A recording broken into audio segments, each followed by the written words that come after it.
the Cultivating Calmness podcast. Today, we are excited to have Dr. Suzanne Pikula here. She is a transformative chiropractor and owns several different businesses around transformative healing and healing the mind, body, and spirit. She's the owner of 𝗕𝗿𝗶𝗀𝗀𝗀 Balanced Chiropractic and Renewal Health Center, as well as the 𝗕𝗿𝗶𝗀𝗺𝗀𝗀, which is a nonprofit that focuses on community-based healthcare with the underserved population, as well as healthcare advocacy and so much more. So thank you, Dr. Suzanne, for being here with me and being willing to chat.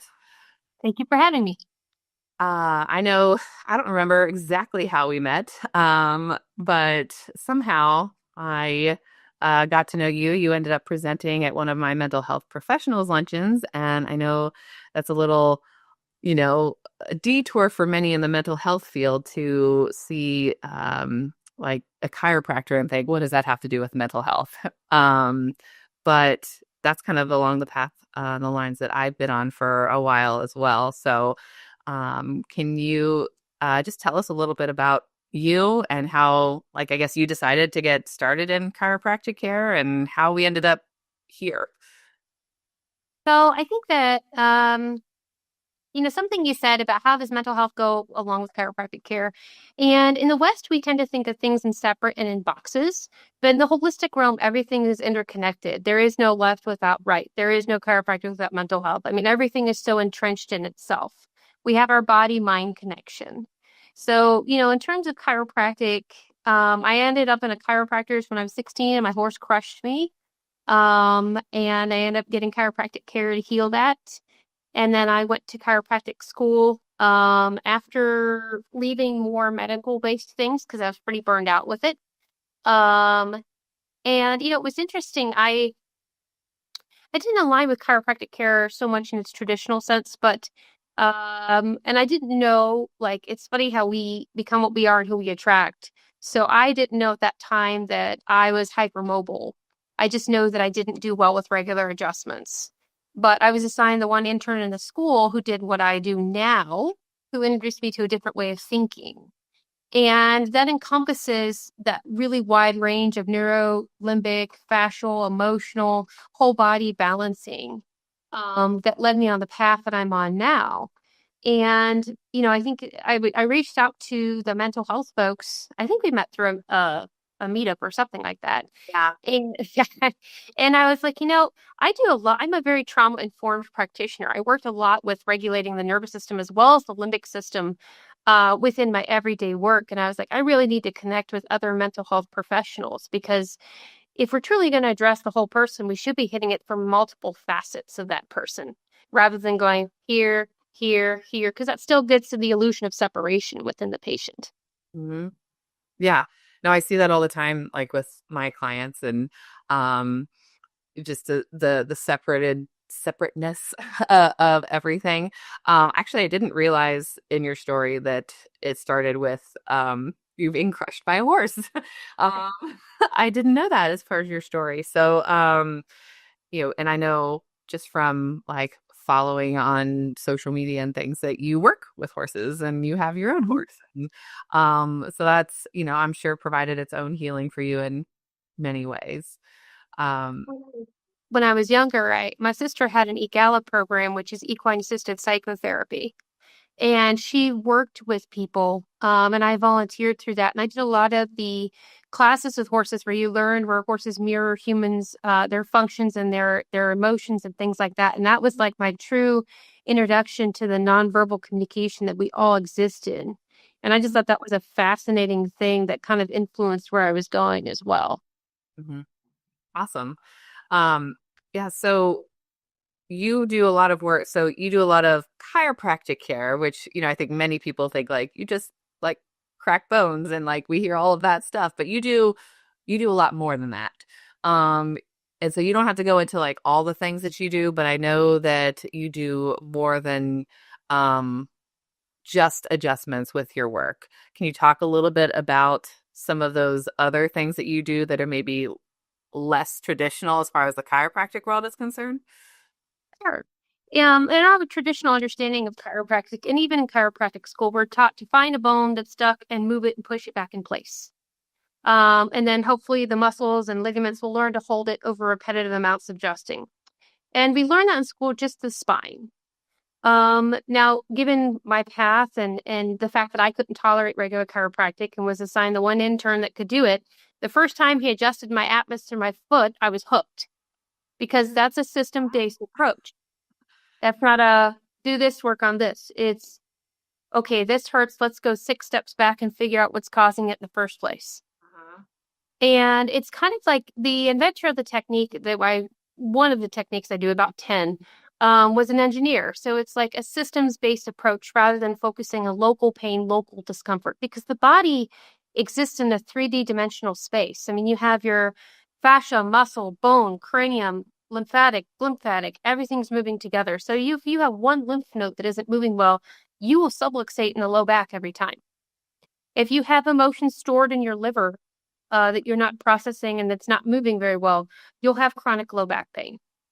If I tell people to think about the fascial system, which overlays the muscles, overlays the bones in which your organs sit. And a lot of people who have had C-sections end up having chronic neck pain later, because you're cutting through 7 layers of fascia, or 7 layers of the body. And then they just sew it back up and then it pulls you through. So eventually that person will develop neck pain because the scar was never addressed. And so you just work on a local area, you'll be working on that local area forever until it masks again, and then it shows up again 6 months later. Right. No, I love that. Because you're right, like that's not something people think about. And I think I learned the C-section thing from you. Yeah. I didn't realize it would actually affect the neck. I thought it was there were other areas maybe that had come up, like just like your lower back, but on the other side, which I think is also true. But that neck thing makes a lot of sense as well. Interesting. Okay. They're very down the rabbit hole, but again, it's more Eastern of everything goes together rather than our Western of like chopping things up in pieces and parts. Right. And that's very Western, very traditional allopathic medicine, and very separate. You go to the heart doctor for your heart issues and the neuro doctor for your brain concerns, but we don't see why the two are linked together. So I love that, like, that's how you do things. So like when it comes to, our mental health, how does some of the work that you do help with things like anxiety, depression, ADHD, etc.? I mean, there's obviously tons of ways it can help, but I'm sure you see a lot of that in your clinic. And like, can you tell us a little bit about how that's helpful? Well, a couple of things. So different concepts here. So we have this thing called the cranial-sacral pump, which you've probably heard of. It's the fluid that flows around your brain and spinal cord, surrounded by 3 layers of tissue, the dura mater. Your brain, you have a cranial-sacral pump that's pumping fluid 8 to 12 times a minute. It is separate from your heart. It is separate from your lungs. It is separate from everything. That fluid acts as the lymphatic system. So pumps, you have all these bones in your head that pump it down to the sacrum, and they pump it back and forth. They all move in 6 different directions. So one of those bones is out, everything flows out, or everything struggles. So, that fluid is actually nurturing and filling your brain and spinal cord, but it's also dumping and clearing it out. It's kind of a self-clearing system. So often we'll see like somebody who's coming in who's highly anxious, or maybe they're neurodivergent, or they're on the spectrum somewhere. Those folks tend to have a higher amount of CSF fluid in their head and not moving through their bodies as well. So that's where craniopathy, actually moving the cranial bones and then resetting the sacrum, will actually help calm down the extrasensory stuff that's going on in the brain. But the second part of that is also the body doesn't heal if it doesn't feel safe. We've lost a lot of safety within our body work. We have this intention that we go to the doctor to be fixed. We go to the chiropractor to be fixed. But most people have heavy amounts of trauma that they're, 1, not aware of, or 2, they've just suppressed. And I think, his job as practitioners to kind of recognize what they're doing, because I can adjust you as much as I want, but you won't heal if you don't feel safe. If the body doesn't feel safe, it will receive the work and it'll kick it back out. So the second part of what I do is I do somatic and trauma-based work to actually reset the body's limbic system before I do an adjustment so the body can actually accept and integrate the work. Oh, okay. What does that look like? How does that like what is that kind of So it can depend on the person. So maybe sometimes it's more of an associative reflexive technique. So we're actually engaging the body's deep tendon reflexes because those will tend to hold trauma. Sometimes we're doing longer holds around the cranium, especially around the vagal nerve or around the trigeminal nerve. Sometimes that involves doing deeper holds where we're doing guided visualization into the body part because we tend to run away from pain. We don't run towards pain.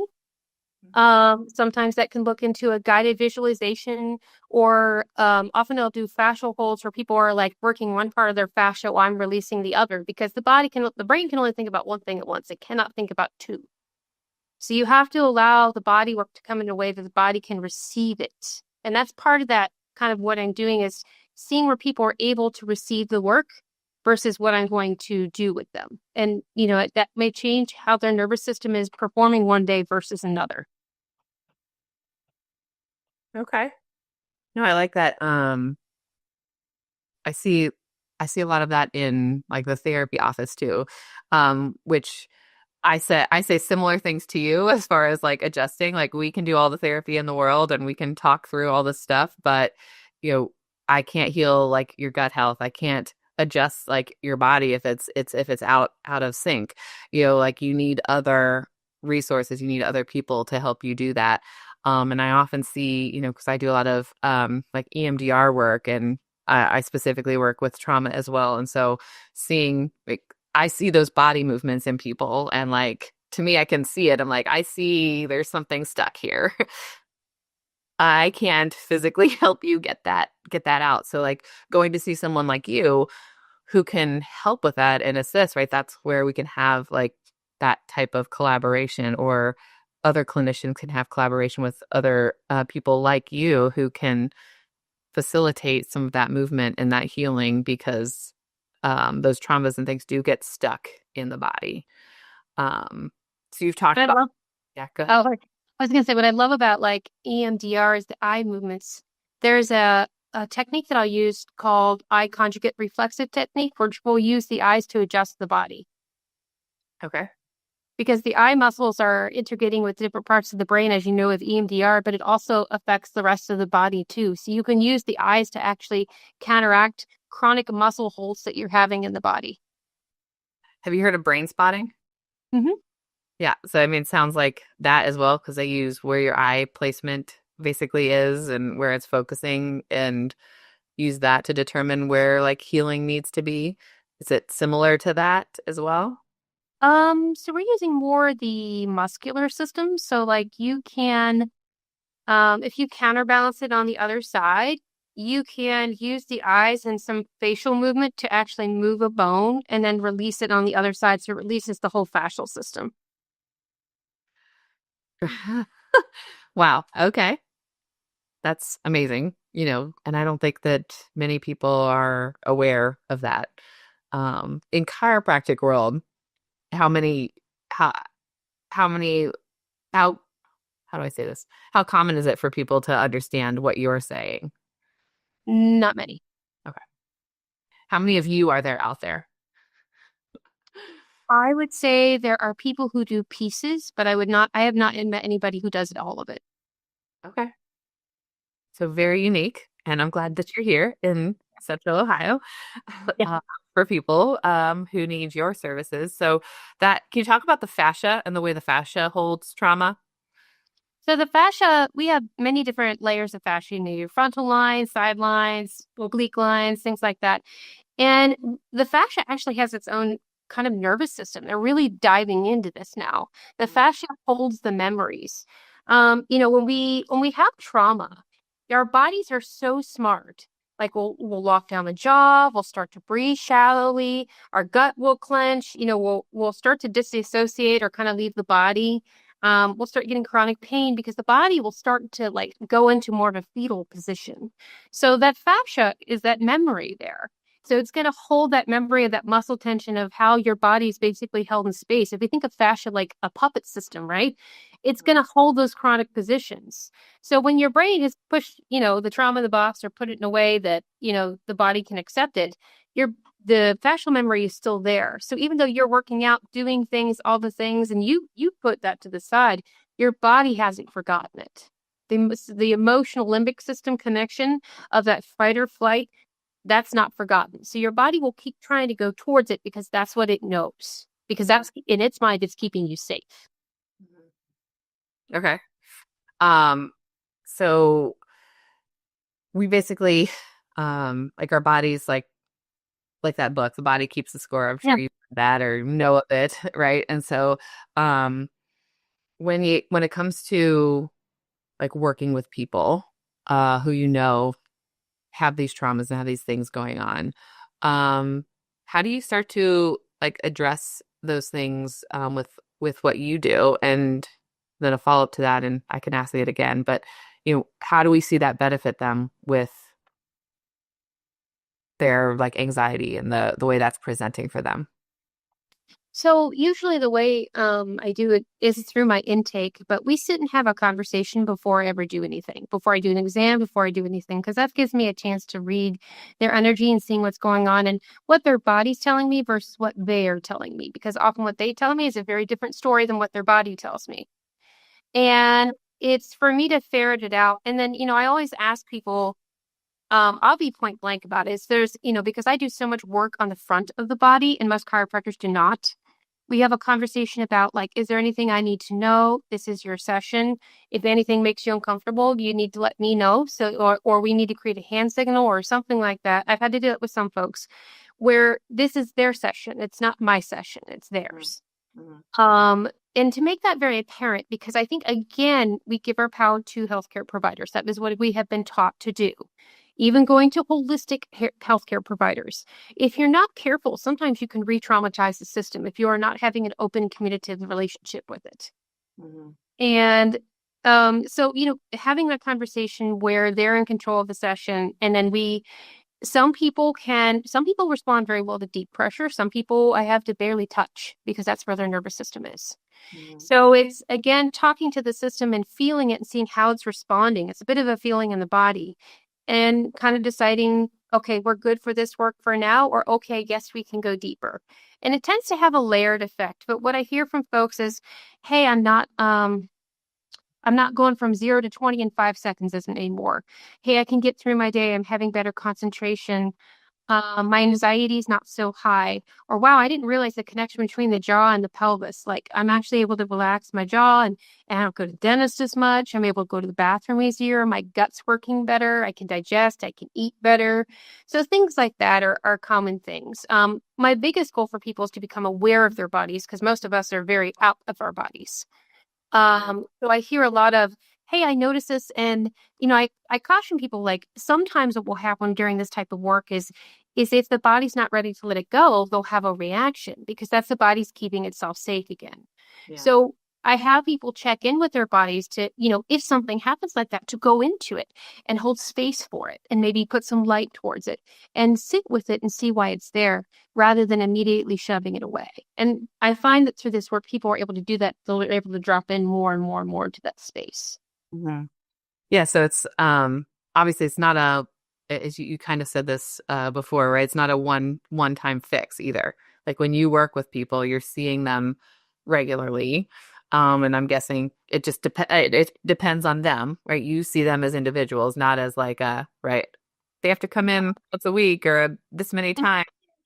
I would actually say I've had a few, if they're actually ready, I have seen people where I've seen them once and they've never needed treatment again. That does not happen very often. The person has to be ready for it, but it does happen. Yeah. But yeah, I don't see people 3 times a week, 2 times a week, whatever like that. And I always tell people that you'll actually be able to tell, as your body starts to hold what, their body always sets the frequency. Mm-hmm. But not in the beginning because they can't tell. Yeah. So like obviously there's a spectrum in how like people can be helped by this. One is like getting them to a place where they can be ready to receive that help and are open to like hearing about it, knowing about it and going there. But I'm guessing maybe many of the people that come to see you are at least partially there. Like they kind of know what you can do. They want to be there, but their body may or may not let them do that. And that's where some of that additional work comes in. Mhm. Um, so when it comes to like these adjustments that you do, or even just in general, like chiropractic world, you kind of talked about it, right? Like adjusting helps that like the fluid around our brain and helps like to regulate things. But how else do you see chiropractic care assisting in that healing and regulation of like our nervous system when it comes to like any of the mental health specific related things we're talking about, that anxiety, depression, high stress, ADHD, like fill in the blank. So in straight chiropractic, I would say the explanation would be is if you're taking pressure off the nerves, then the brain and spinal cord can function better so they can send better signals to the rest of the body and to calm the body down. Mm-hmm. In my world, your cranium and your sacrum are your parasympathetic nervous system, so that calms you down. Your sympathetics are in your thoracics. And so if you're upregulated in that sympathetic system all the time, you're not going to be able to regulate your body. If your vagus nerve is overstimulated because you have compression through the cranial bones or through the diaphragm or anything, your body can't calm down because the vagus nerve is actually what calms down a lot of the body. It upregulates it and calms it back down. If the cranial fluid, a lot of things, there's some thought around anxiety and depression that it's even an inflamed brain that's causing some of it. Trauma with that aside, but like you start getting, environmental toxicants, you start getting anything that's an intoxicant to the brain, you start getting inflammation, you start getting massive reactions. The body's actually telling you, hey, something's going on. Mm-hmm. So, it's interesting seeing like the studies for like Parkinson's people and like people with neurodivergence that they have a high amount of cranial fluid. And once you get that back down, the symptoms actually start to release and go down. So cranial therapy is actually very effective for anxiety just because it lowers the load that's on the brain. You start adjusting the diaphragm and things like that. And in the body, a lot of anxiety will calm down. And then again, depression, it's kind of like, I generally think of depression as like, you have trauma side and things like that, but what are in your life are you not in alignment with? Our bodies and brains are very good at telling us that. And so in terms of chiropractic, again, it's regulating the nervous system, but increasing neurotransmitter production. It's sometimes we work on the gut because people eat bad things. You eat bad things, you're going to have a bad mood. You are what you eat. And if your gut isn't functioning well, if you're eating highly inflammatory foods, you're going to have highly inflammatory brain reactions. So if you actually work on the gut, you work on the diet, you work on the organs, getting the liver to move, getting the liver to detox, there's a big link between liver being too full and depression. So if you start adjusting the liver and getting things to move again, you take the chemical load off the brain, and sometimes depression symptoms will get a lot better.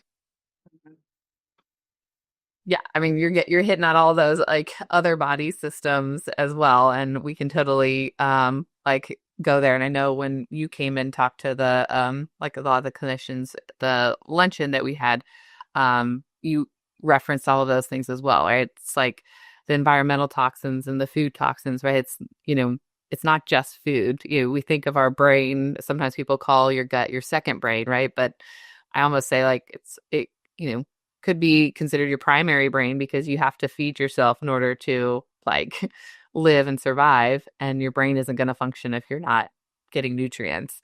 So like you said, like if we're not feeding. Well, 80% of your serotonin, Yeah. 80% of your serotonin is made in your gut. So it's very hard for me. I understand why we go after the brain, but the gut is such a huge thing. And, in studies for kids with neurodivergence and autism, they know that red dye inflames the brain and puts it on fire. We know that.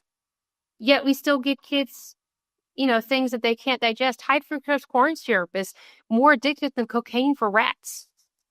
Yet that's in most of our foods. So it's kind of like going back and forth. Why aren't we looking into this? Lots of reasons. Oh, I know why we don't, but I think it's just insane. Yeah. And I'm just thinking like when you say that, I know we're working on that like in our house with our kids. And, I don't know about you growing up, but me, we ate all the things, all the, food dyes and all the stuff, and we were fine. And, so now we don't like let our kids have that. But when they do have it, I see it immediately, within 20 minutes, I can see that my oldest is like off the wall, like can't tolerate food dyes specifically. And I'm sure there's other things he can't tolerate too. So like I think that just is a visual for me representation of like what you're feeding yourself like can affect your mood. And trying to get that across to people that there's other things that can affect the way you're feeling, and it's not just, it's not just life. Like I wasn't just handed this, I'm what did they used to call it? The chemical imbalance. Like you just have a chemical imbalance and we have to rebalance those chemicals. But like we don't have any control over that. That was a theory that was disproven because that was actually promoted by like pharmaceutical companies in the 90s, which is just asinine. Yeah. Yeah, I know it was like several years ago where they like came out as like this is not true, but I think people like you and me already knew that. I wish like I was diagnosed with severe migraine and OCD at age 8, and I was put on Luvox. No, I was put on an SSRI. Zoloft. I was put on Zoloft. And I was put on Midrin for the migraines. And at that time, I'd already had asthma and I had like some other things. And I went through my teenage years, taking SSRIs, going to counseling, doing all the things, only to figure out like the mold connection, like in my 30s, that it was actually a mycotoxin mold issue that I'd grown up with that would cause the severe OCD. And then it was an undiagnosed chemical sensitivity that caused the migraines. And had that been addressed, I wouldn't have wasted time taking SSRIs or things like that, because now once those two things are addressed, I don't have the symptoms of either one. But again, it has that link to chiropractic too. I tend to see people, I'm not the first chiropractor people see. I'm usually the last chiropractor see because they've seen everybody else. They've seen all the doctors. They've seen everything. They're like, okay, I know you're going to look deeper. And I get frustrated because we have such a linear mindset about thinking about things rather than an expansive mindset. And, with the chiropractic that I'm doing, often I'll do it with people, but I'll say, hey, you need to start looking into this, look into this, look into this, look into this. This will help you. Mm-hmm. And we see improvements that way. I mean, I had a patient with autoimmune symptoms and she was eating cold foods all the time. And I said, you are trashing your gut. How are you supposed to heal if you are trashing your gut? Mm-hmm. So we started adding some things in, and a lot of those, it was interesting. A lot of those symptoms actually started to go away. So again, it's the body's way of expressing things. Are we treating it? No. But are we supporting the body in a way that it can accept? Yes. Mm-hmm. So it's kind of, again, looking outside that box. Yeah. I think that's a hard place to be for many people, is to like look at things differently than they've been raised to look at them, and you come from that medical system that looks at things in boxes. Even myself, I find myself like, falling into that as well. And I think you mentioned it earlier, just even holistic providers can still be, driven in like certain directions and still don't look at things from that like whole person perspective, because we can still like become more narrow focused. And I know I can do that at times too. So it's, catching myself and being able to explore like those other things that may be going on.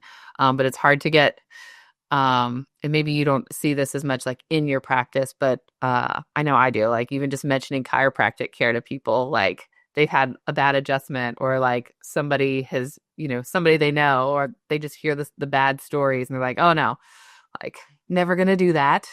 That's bad. They're gonna break my back, or I'm gonna be paralyzed. And I'm like, I'm sure that has happened. But that doesn't mean that that's everybody. Actually, I do have those conversations, but I'm a very direct person too. So if somebody comes in and said, "Hey, I've had people say I'm only here because my wife made me, and I believe in chiropractors," and I'm like, "Then why are you wasting your time? Why are you here?" I mean, I'm out front with it, but also people will come in. Now, I don't do HVLA so much. I have a different way to adjust the neck. Um, because again, we are what we attract, right? So I can't have my neck adjusted that way. So I learned a different way. It's not activators, it's just soft tissue. But I get a lot of people in because they have not done well with regular chiropractors, because they have had bad experiences. Now, I don't think it's that the chiropractor's doing anything wrong. I don't think it's a good fit. So like somebody who's extremely hypermobile doesn't generally do well with HVLA. They don't do regular chiropractic very well because they're already extra mobile. They don't need more mobility. So that's why they tend to have a bad response to it. Okay. Or I've had patients who've had scary times and they only come in because they're highly referred. And so we have to build a whole lot more trust around it. Now, I mean, that being said, I've been hurt by chiropractors as a hypermobile person. I've been hurt very badly. And that's where I've learned that. So again, discernment is key with the provider that you work with. But I mean, every profession has its good and bad, or has its learning lessons. I mean, I had a patient come in and tell me all about turmeric and how it causes kidney failure and the study that she looked at. And I said, okay, 10 people died over 11 years. Do you know how people die from Tylenol each year? So again, I think we need to be careful about reading our things like that and really keeping a discerning eye and keeping that expansive mindset rather than this mindset. But as well as I do, there's a really good shall we say, pushback against holistic medicine. Oh yeah. There's a very, I mean, Rockefeller Medicine was an amazing book. That was a really good medicine man. It was a really, really good book. And there's a lot of things, again, I encourage people to go deeper. We have to research so that we get our true answers rather than what collective thought. Mm-hmm. Yeah, I know the pushback on the holistic.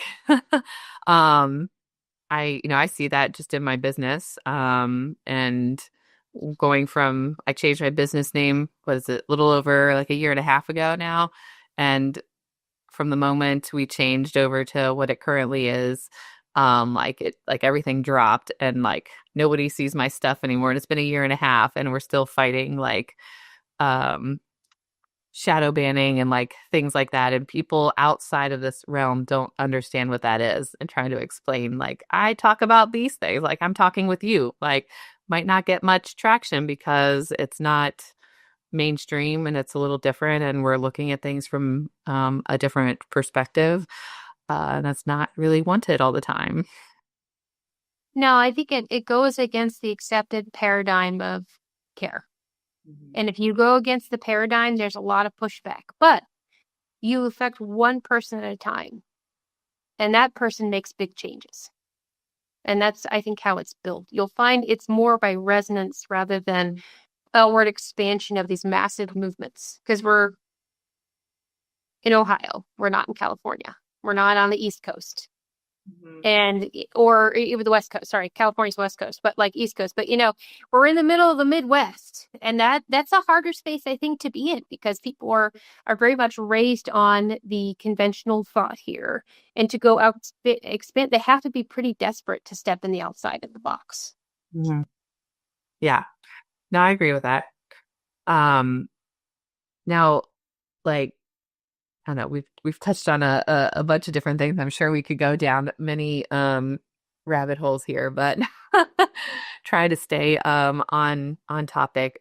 It can getting coming to see someone like you, or even just getting some traditional chiropractic care and adjustments can help with many things and can help regulate the body in many ways. Like we see that with like sleep and just like mood regulation. They kind of you hit on that. Even like you see in babies, like being able to poop, because things are not aligned correctly. So when it comes to like the different systems in our body, you've hit on the parasympathetic and the sympathetic nervous system. what about like our brain and the different kind of like um functions of our brain? How like the limbic brain, how does that affected by what you do? Well, the parasympathetic and sympathetic do regulate the limbic brain as well. So limbic is your emotions. You're hitting the brain, and your brain is talking to your spinal cord to go ahead and do things.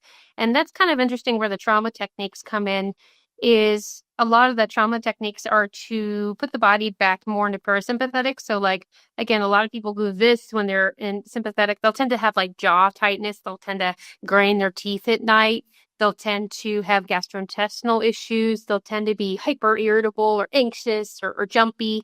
That's a sign of an unregulated sympathetic system. So in terms of, your brain communication, that's again, your cerebrospinal fluid that's actually nourishing the brain and spinal cord and actually allowing it to move. But when you're adjusting the cranial bones, again, you're affecting the different parts of the brain that are talking and receiving and things like that. We'll often see that with like, one, you see it with babies, but two, you see people with traumatic brain injury. When they're having massive deficit. So maybe they're having deficit with light sensitivity. They're having deficit with sound, things like that. You can do cranial work, and actually a lot of that will resolve because you're taking pressure off the brain and spinal cord and allowing the brain to move as it should. But you'll also see this in babies, which is like fascinating because, a baby often takes on its mother's nervous system. So if the mother is anxious, the baby will be anxious. If the mother had a traumatic birth, the baby usually comes out highly anxious. We pass down toxins, we pass down trauma, we pass down everything to babies. And I'll watch babies actually, they'll sit and regulate their mom's nervous system. And it's just kind of cool to watch the interplay between the body language. But like you'll have babies that like will come in that'll be highly anxious and they'll actually even start to show sensory issues. And if you do the cranial work and you do 90% of the nervous system is built by age 2. So if you do the work while the roads are being laid and the traffic lights are being put up, you can circumvent a lot of the aberrant brain signals that are starting to develop in an environment that is not ideal for that baby's brain to develop. Okay. Does that make sense? Yeah. So when people are getting their kids to you after, right, they've surpassed all that and the roads have been laid and paved and built and, except they're wrong, right? They've like gone off the path and they're not kind of aligned correctly. What do you do? I wouldn't say they're wrong. I would just say the body created a different route. So it's kind of going back and figuring out, okay, what can we do to help regulate the system? It's harder after 2. I'm not going to lie to you, but it's doable. But it's unwinding a lot of things and figuring out where the chronic postures are, where their nervous system's sitting. We'll see more sensory regulation things. So I'll be like, okay, is kiddo more comfortable being hugged or are they more comfortable not being hugged? Do they like lights? Do the lights bother them? Where are their food sensitivities? Are they bothered by tags? Are they having, does it feel like things are crawling on them sometimes? Do they tend to go from 0 to 10 if you correct them too harshly? So it's kind of figuring out where their nervous system is firing and then directing the treatment towards that. It's really about opening up the body and being able to kind of clear those pathways and to be ready to kind of accept that change. And once you are, like a lot of things can start to happen, whether it's in one adjustment or session with someone like you or multiple. Like those things can affect the way your body is able to hold and release traumas and anxieties, etc., making you more than able, resilient and also able to accept other treatments as well. Would you say? So like coming to therapy or gut healing or other things, like you're more able to see those things potentially? I think, I've noticed like a difference between I grew up and for kids versus now. I mean, we always do, right? But me growing up, my parents never got body work. They didn't go to counseling. They didn't eat healthy. They're the boomer generation. They just toughed it out. And that's the way I was raised. And, it wasn't until grad school that I started going, oh, I need a massage. I mean, I got chiropractic at 16, but I wasn't getting regular chiropractic. I wasn't. And I think about, I'm 6'3" and at 40 and my knees are starting to hurt a little bit. And I think, when I went to chiropractic school, all these kids have been adjusted since birth. It was amazing. Like nobody really had chronic health issues. Nobody got really learning disabilities. Like they were so healthy. And the kids that come see me, like they're so healthy. And the parents talk about that. And it makes their system so much more resilient and able to take on the stresses of the world. I mean, if you think if you meditate 5 minutes a day, like your whole output changes because your parasympathetics are engaged. Like you'll notice that you don't react as fast, or you're able to be more calm. And I think that, we are now being taught to become stewards of our bodies where we're, going to mental health, we're going to therapy, we're going to work out, we're eating healthy. Whereas in my generation, probably your generation, that was really not that expressed. It was you just push through and just do it because you have to. And so, yeah, I mean, it's pretty harmful, I think, to have that mindset, because then we have these folks who have never done this, and our elder care is atrocious. I mean, Americans don't live that long, and my generation, I think, is not really supposed to outlive their parents. Yeah. So, I mean, the numbers are talking. So, I mean, any type of therapy, whether it's chiropractic, massage, things like that, it will help the body regulate the way that it needs to. And I think about like my kids that work out in high school and they become runners, they get arthritis by the time they're 30. If they're not working out, if they're not getting body work, or the kids, if they fall on their head a lot too, they will have issues later. But we just call that bumps, right? So some of that thinking's still there. So yes, I agree. It does make us much more resilient when we are able to go into these therapies and do things for ourselves, and it's not selfish. Yeah, I think that you hit a good point there. It's can be viewed as like selfish and even like being too much. I need too much, and what I say to people is that, like, like you and me, if we were starting today, we have 30 plus years of trauma and stuff that we've done to our bodies and our brains, and trying to release that and trying to heal that is going to take time. It's not going to be a pill, it's not going to be a one thing or a supplement, that's going to solve like all the problems for us. It's going to take a combination of like services and like healing to get us there. And I would caution you, I tell people, I'm like, pills are not silver bullets. Pills suppress things. And they often take minerals out and create other depletions in the body, even supplements. So what we have been illusioned, or, to think that it's a fix, is literally a suppression. And it kicks the can down the road to create problems later. Yeah. Yeah. I don't think the thing that I've been learning recently, and you kind of hit on that, was just that mineral depletion from like what our medications can not allow our body to absorb. And, like you said, even supplements can do that if you're taking the wrong thing or too much of the wrong thing.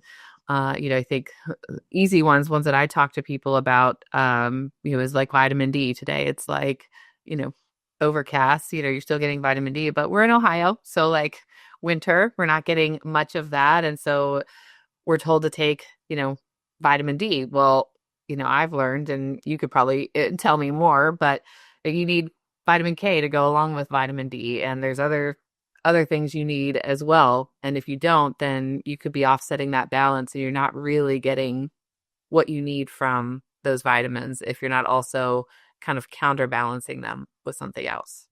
It's always a counterbalance in the body. It's never a one thing fix. Okay. Are there any other things that like we haven't touched on like today, related to some of these mental health related symptoms and things that you see that you think would be important for people to know? Going back to C-sections, right? So women get C-sections, and they're up in 24 hours and they're booted out, right? So not quite so, but kind of. And then they're expected to be a mom, be a wife, be, things like that. Or when we get hurt, we're expected, think about your period, right? I mean, when I grew up, it was like, you take ibuprofen, maybe a little heating pad, you use a female product, and then boom, you're done, right?